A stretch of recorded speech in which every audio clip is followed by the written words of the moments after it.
Jelajahi cara baru mendapatkan informasi. Download Metro TV Extend sekarang.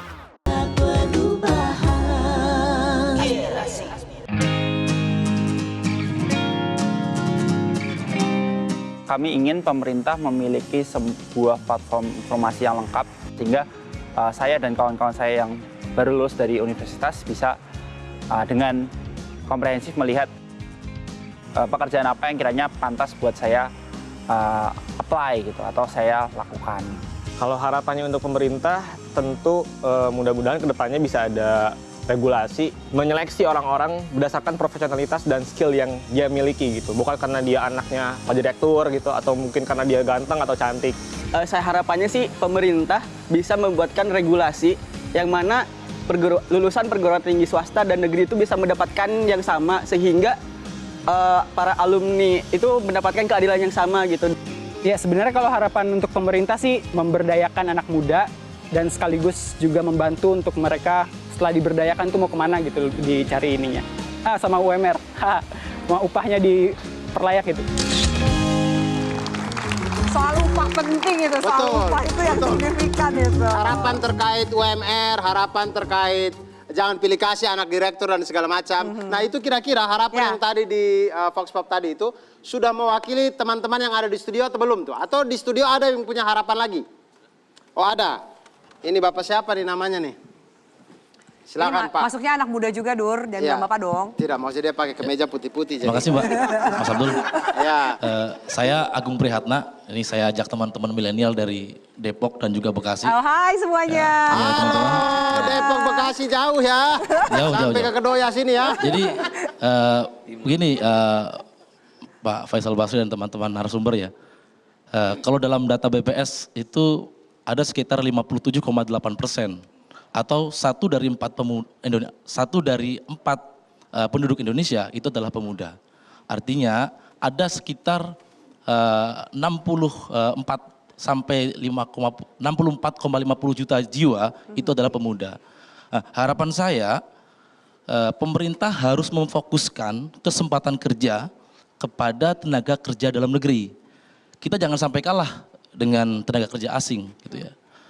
Kita harus menjadi tuan rumah di negeri kita sendiri. Saya yakin loh, harapan saya yakin tenaga kerja di dalam negeri itu punya kualitas jika mereka diberikan kesempatan yang baik oleh pemerintah.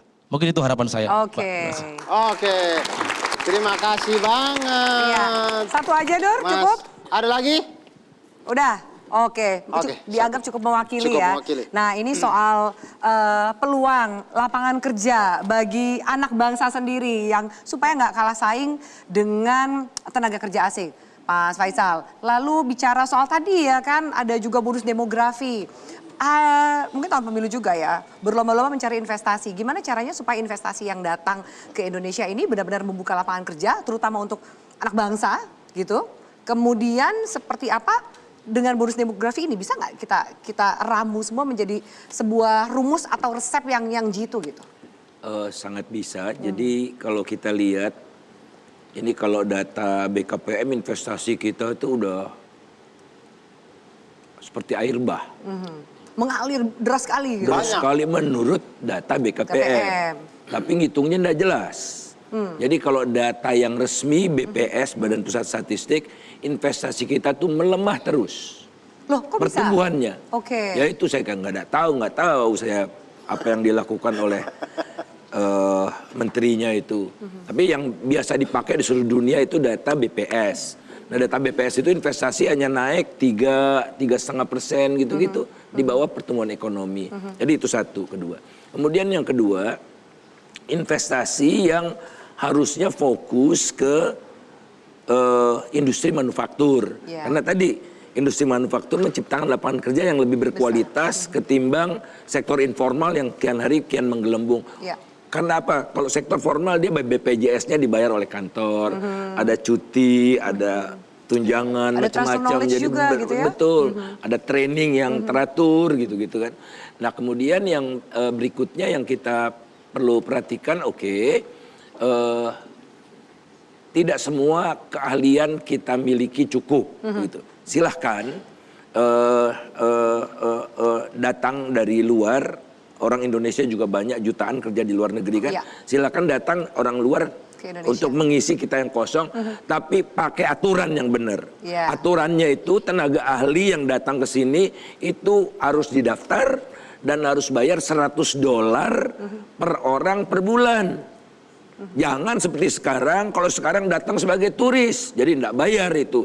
Nah uang $100 per orang tenaga ahli itu kan bisa digunakan untuk meningkatkan lewat training-training yang tenaga kita. Nah, itu dilibas semua itu, khususnya di nikel itu.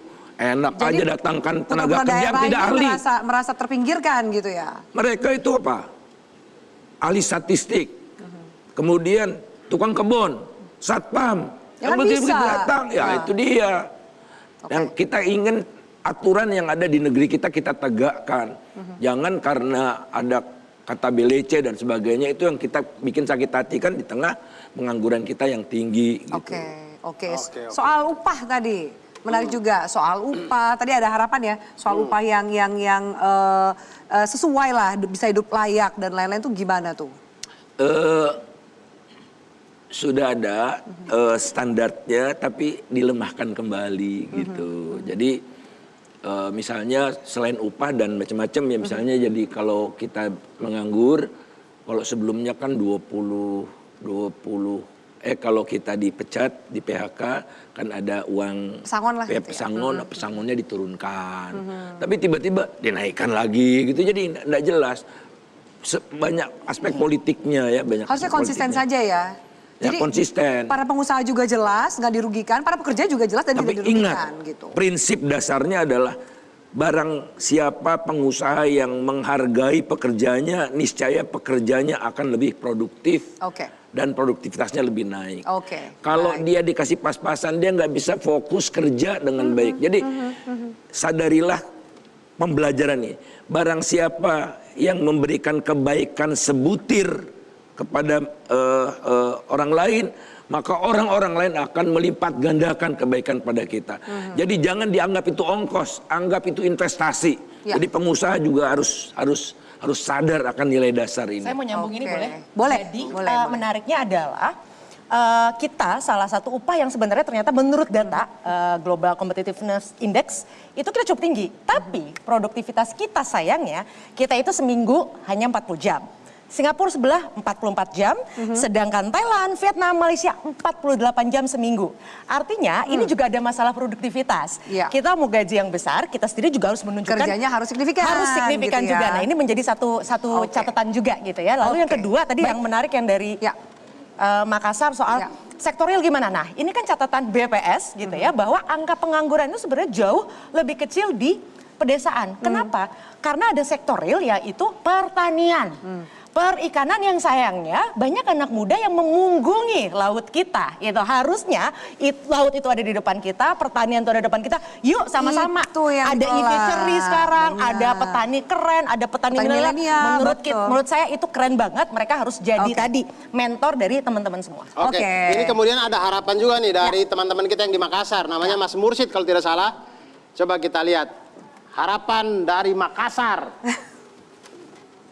Silakan langsung saja Mas Mursyid, apa kira-kira harapan dari teman-teman di sana mewakili semua yang ada di sana, silakan. Mas Mursyid, kalau itu Fuad. Fuad mau aja, Fuad. Fuad gak rela ya. Silakan Mas Mursyid. Ya. Ya ada. Ya, jadi harapan khususnya generasi milenial Gen Z ini kita berharap bahwa ini betul-betul bagaimana kebijakan-kebijakan itu lebih terarah khususnya kepada angkatan kerja generasi yang memang akan melanjutkan pembangunan di negara kita secara umum. Mereka atau pemerintah yang sekarang misalnya itu akan meninggalkan kita atau akan mewariskan hal tersebut kepada kita generasi milenial ini. Bagaimana jika masa depan itu sendiri sulit untuk kita dapatkan dan akan berefek pada efek domino yang akan dihasilkan daripada kondisi di mana mereka tidak memiliki arah untuk bekerja. Mereka banyak hal yang harus mereka pikirkan. Kami itu salah satu harapan yang semoga bisa diwujudkan. Oke, baik. Terima kasih banyak. Itu harapannya. Itu harapan Mungkin dari ya, Mas Mursyid. banyak harapan sebenarnya. Kurang lebih ingin kehidupan yang lebih baik dan Betul, lebih layak. betul, Baik betul. untuk mereka dan juga untuk keluarga mereka di masa depan Ya. gitu. Boleh kita minta closing statement nih dari para narasumber dari merangkum diskusi kita pada malam hari ini. Dari Bro Peter dulu, silakan. Ya, dari tadi kita bicara soal kuantitas banyak gitu ya. Tapi saya lebih prefer kalau kita bicara juga kualitas. Bagaimana bisa mempunyai kualitas yang baik, mumpuni juga. Jadi saya punya keinginan agar mentalitas atau mindsetnya jangan sampai kita butuh perusahaan, tapi justru bagaimana caranya perusahaan itu akan rugi kalau nggak ada kita. Itu mindsetnya dulu. Perusahaan ini akan rugi kalau nggak mempekerjakan saya, perusahaan ini akan rugi kalau memecat saya atau meninggalkan saya. Ya. Jadi bagaimana perusahaan itu benar-benar membutuhkan gitu ya. Nah, untuk anak-anak muda sebenarnya juga balik lagi tadi katanya teladan, ya kan? Jangan seseorang pun menganggap engkau rendah karena engkau muda, tapi harus jadi teladan di dalam tingkah laku kita. Apa yang kita lakukan gitu ya, harus tanggung jawab ya, harus melakukan yang terbaik, kerja keras, mau belajar terus. Itu hal-hal yang saya rasa basic untuk bisa menjadikan kita manusia berkualitas. Oke, seru. Mbak Devi silakan. Singkat aja. Kita harus yakin Indonesia pasti kedepannya akan memimpin peradaban dunia, paling tidak minimal di ASEAN. Cuman itu hanya kita semua yang bisa jawab. Artinya apa? Sekarang teknologi, segala macam udah ada di tangan kita. Kita semua menjadi manusia paling merdeka. Tapi pertanyaannya, kalau saya, Mbak Afi dan semua kita hanya punya 24 jam. Kenapa dalam waktu 24 jam itu lahir orang-orang hebat seperti beliau, tapi kenapa kita belum? Jadi sebenarnya jawabannya sekali lagi adalah di kita. Jangan di diri sibuk kita. mencari kesalahan orang lain. Kalaupun kita melakukan kesalahan, lebih baik kita berkaca, jangan buruk rupa cermin dibelah. Wapo kalau kata orang Makassar. Kalau bisa 2 kata dirangkum apa Mas Faisal? 2 kata aja. Yakinlah makin banyak penelitian yang menunjukkan bahwa semakin dinaikkan upah itu semakin mengurangi pengangguran. Jadi berikan kebaikan, insya Allah kebaikan datang kembali berlipat ganda. Amin. Terima kasih banyak. Terima kasih banyak para narasumber diskusi yang bermanfaat sekali. Juga semoga bermanfaat untuk Anda semua pemirsa. Kita jumpa minggu depan di Suara Rebuan minggu depan di jam dan di hari yang sama. Saya Afian Malik undur diri. Saya Abdul Aziz juga undur diri. Bye. Bye.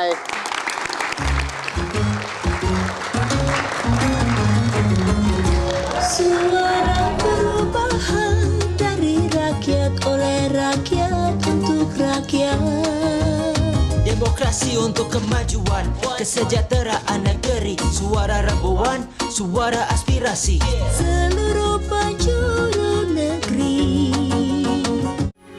Metro TV